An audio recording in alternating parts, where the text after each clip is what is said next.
નમસ્કાર દર્શક મિત્રો, ધી લોકસત્તા શોમાં આપણું સ્વાગત છે. હોંગકોંગ એક એવું શહેર કે જેની ઇમારતો આકાશોને ચીરે છે. રાતે પણ આ શહેર રોશનીથી ઝળહળતું રહે છે. પરંતુ ગઈકાલે એટલે કે બુધવારની બપોરે એક એવી ભયાનક રોશની જોવા મળી કે જેને કોઈએ કદી જોવી ન હતી ઈચ્છી. એક ભયાનક ક્ષણ, એક ભયાનક અવાજ અને પછી આગની મોટી મોટી જ્વાળાઓ. તેના થોડા જ મિનિટોમાં વાંગફુક કોટ 2000થી વધુ ફ્લેટ ધરાવતો હાઉસિંગ કોમ્પ્લેક્સ અગ્નિકુંડ બની ગયો હતો. જી હા, આ ક્ષણે મળતી સૌથી મોટી અને સૌથી હચમચાવી નાખે તેવી ખબર. હોંગકોંગના તાઇપો વિસ્તારના વાંગફુક કોટ કે જે હાઉસિંગ ફ્લેટ છે, જે હાઉસિંગ કોમ્પ્લેક્સ છે, તેમાં લાગેલી ભીષણ આગમાં 44 લોકોના જીવ ગયા હોવાની પુષ્ટિ થઈ છે, જ્યારે 279 જેટલા લોકો હજુ પણ લાપતા છે.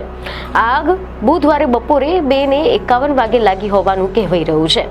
હોંગકોંગના તાઇપો વિસ્તારમાં ઇમારતો વચ્ચેનું અંતર એટલું ઓછું છે કે એકના ત્યાં આગ લાગે તો બીજા સુધી આ આગ ન પહોંચે તેનો તો સવાલ જ નથી ઉઠતો. માત્ર સમયની વાત હતી.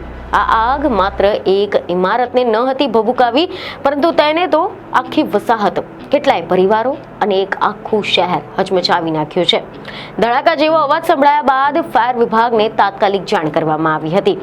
8 બ્લોક્સ ધરાવતા આ કોમ્પ્લેક્સમાં 2000થી વધુ ફ્લેટ આવેલા હતા અને ગીચ વસાહતના કારણે આ આગ ઝડપથી વધી ગઈ હતી. આ ઘટના હાલ તો હોંગકોંગના ઇતિહાસની સૌથી વિનાશકારી આગોમાંની એક માનવામાં આવી રહી છે.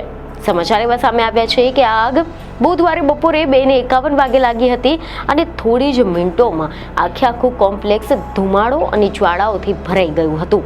આગનો તોફાન થોડોક શાંત થયો છે, પરંતુ હજુ પણ કેટલાક બ્લોક્સમાં હજુ પણ મોટા ગાઢા ધુમાડા જોવા મળી રહ્યા છે. અહીંયા 800થી વધુ ફાયર ફાઇટર્સ તૈનાત કરી દેવામાં આવ્યા છે અને રેસ્ક્યુ ઓપરેશન ચાલી રહ્યું છે. સતત ફાયરના ટ્રક આવી રહ્યા છે અને રહેવાસીઓમાં પણ ભય અને ગભરાટનો માહોલ છે. અસરગ્રસ્ત લોકો માટે હેલ્પલાઇન શરૂ કરી દેવામાં આવી છે, તેમજ તેમના માટે રાહત છાવણીઓ પણ ઊભી કરવામાં આવી છે.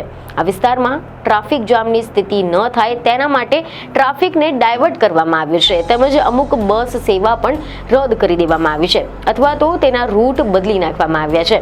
આ અંગે ફાયર સર્વિસે એવી માહિતી આપી છે કે 800થી વધુ જેટલા ફાયર ફાઇટર્સ તૈનાત કરવામાં આવ્યા છે અને 8માંથી 4 બ્લોકમાં આગ કાબૂમાં આવી ગઈ છે, પરંતુ અન્ય બ્લોક્સમાં હજુ પણ ધુમાડો અને સળગતી વસ્તુઓ જોવા મળી રહી છે. આગને લેવલ 5 કેટેગરી 5ની એટલે કે તીવ્રતાના સૌથી ઊંચા સ્તર પર વર્ગીકૃત કરવામાં આવી છે. આવી જ આગ 17 વર્ષ પહેલા લાગી હતી, જેમાં 4 લોકોના જીવ ગયા હતા. આ સાથે જ હાલની એવી ખબરો સામે આવી છે કે અંદાજિત 95% જેટલા લોકોનું સ્થળાંતર થઈ ગયું છે. 3 નજીકના બ્લોક ખાલી કરવામાં આવ્યા છે, જ્યાં લોકો કોમ્યુનિટી સેન્ટર્સમાં આશ્રય લઈ રહ્યા છે. હોંગકોંગના પરિવહન વિભાગે અનેક રસ્તાઓ બંધ કરી નાખ્યા છે. 30થી વધુ બસના રૂટોને ડાયવર્ટ કરી દેવામાં આવી છે, જેથી કરીને ટ્રાફિક જામની સ્થિતિ ન સર્જાય. ન્યૂઝ એજન્સીના અહેવાલોમાંથી એવી માહિતી મળી છે કે હોંગકોંગના ચીફ એક્ઝિક્યુટિવ જોન લીએ એવી જાણકારી આપી કે 45 લોકો હોસ્પિટલમાં ગંભીર હાલતમાં છે. મૃતકોમાં એક બહાદુર ફાયર ફાઇટર વાઈ હુનો પણ સમાવેશ થાય છે. ચીનના રાષ્ટ્રપતિ શી જિનપિંગે પણ આ ઘટનાને લઈને ઊંડી સંવેદના વ્યક્ત કરી છે. આની સાથે જ 7 ડિસેમ્બરની વિધાન પરિષદની ચૂંટણી માટે અનેક પક્ષોએ પ્રચાર મુલતવી રાખ્યો છે, તેમજ તાઇપોની ઘણી બધી સ્કૂલો આજે બંધ રાખવામાં આવી છે. સરકારે અસરગ્રસ્તો માટે હેલ્પલાઇન નંબર પણ શરૂ કર્યો છે. અનેક કામચલાઉ આશ્રય સ્થાનો ખોલ્યા છે.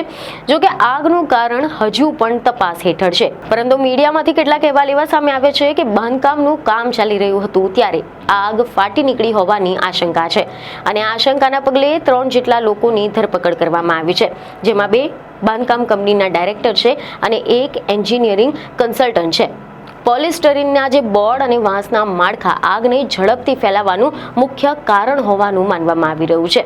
વહીવટી તંત્રનું કહેવું છે કે બિલ્ડિંગના બ્લોક વચ્ચે વાંસના માળખા સ્થાપિત કરવામાં આવ્યા હતા અને આના કારણે આ આગ અન્ય ઇમારત સુધી ફેલાઈ હોઈ શકે છે. પરંતુ આ પાછળનું ચોક્કસ કારણ અને જવાબદાર કોણ, તેના જવાબ હજુ સુધી શોધવામાં આવી રહ્યા છે. જો કે વાંગફુક કોટ, જે ગઈકાલ સુધીમાં એક સામાન્ય હાઉસિંગ કોમ્પ્લેક્સ હતું, આજે હોંગકોંગના ઇતિહાસની સૌથી ભયાનક આગનું પ્રતીક બની ગયું છે. ધુમાડો ધીમે ધીમે છંટાઈ રહ્યો છે, પરંતુ આ દિવસની ચીસો, ભય અને ભસ્મીભૂત સપનાઓ શહેરને લાંબા સમય સુધી યાદ રહેશે. જોકે હાલની કેટલીક મીડિયાના માધ્યમોમાંથી મળતી માહિતી મુજબ 44 જેટલા લોકોની મોતની પુષ્ટિ થઈ છે, જ્યારે 279 જેટલા લોકો હજુ પણ લાપતા છે. અને આ આગ સંપૂર્ણપણે ક્યારે બુઝાશે તેની ખાતરી નથી. આ એક વિકટ પરિસ્થિતિ છે. વાંગ ફોક કોર્ટ આજે હોંગકોંગના ઇતિહાસનું શોકમય પાનું બની ગયું છે. વાંગ ફોક કોર્ટ જે એક સમયે 4600 લોકોનું ઘર હતું અને આજે એક બળી ગયેલી યાદો, એક ચેતવણી બની ગયું છે કે ઇમારતો તો ફરીથી ઊભી થઈ જશે, પરંતુ આ દિવસની ચીસો, આ ધુમાડો અને આ કાળું આકાશ ક્યારેય પણ ભૂલાય નહીં. બીજને ખબરો સાથે ફરી મળીશું. ધન્યવાદ.